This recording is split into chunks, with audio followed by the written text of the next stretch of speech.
Hi, I'm Wolfman Jeff. Today we're going to be reviewing The Lovely Bones. Lovely Bones.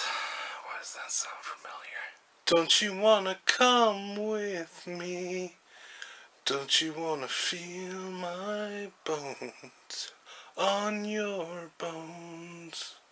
It's only natural. Anyway,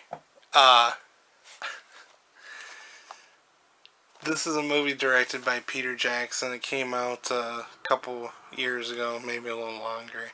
Uh, it was an ambitious movie. I will give it credit, but it's a movie that ultimately kind of let me down. And I was really hyped for it because it was one of Peter Jackson's first movies he did after the Lord of the Rings trilogy. So Peter Jackson was really hot. He was in demand. Everyone had high expectations. The trailer and the story was interesting to this movie. And it did have an interesting story.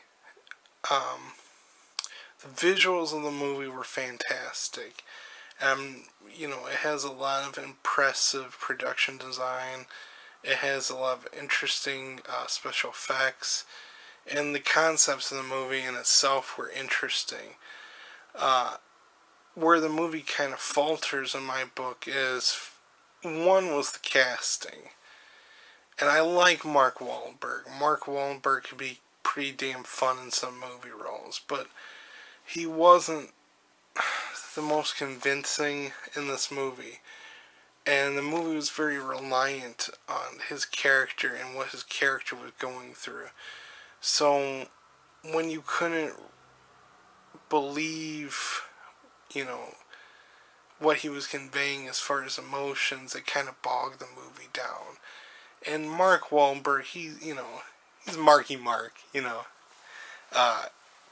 I'm not dissing him, but in this particular role, I think he was miscast. I think they had wanted Ryan Gosling initially, and I think he dropped out for whatever reason.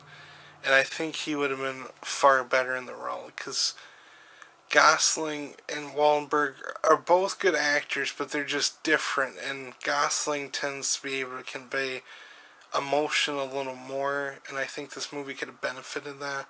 Wahlberg tends to have more of a subdued performance, which can be equally as good, but in this type of movie, it didn't really benefit it.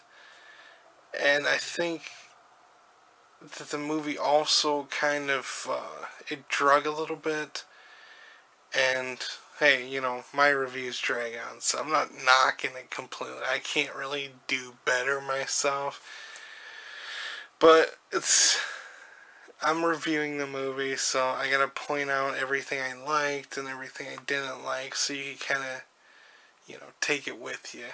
So, the movie, it did drag, and it's a movie that I think they could have easily trimmed off half an hour, and it would have been a far more enjoyable movie as a result, and it would have left a little more, it would have left a lasting image in my mind a little more.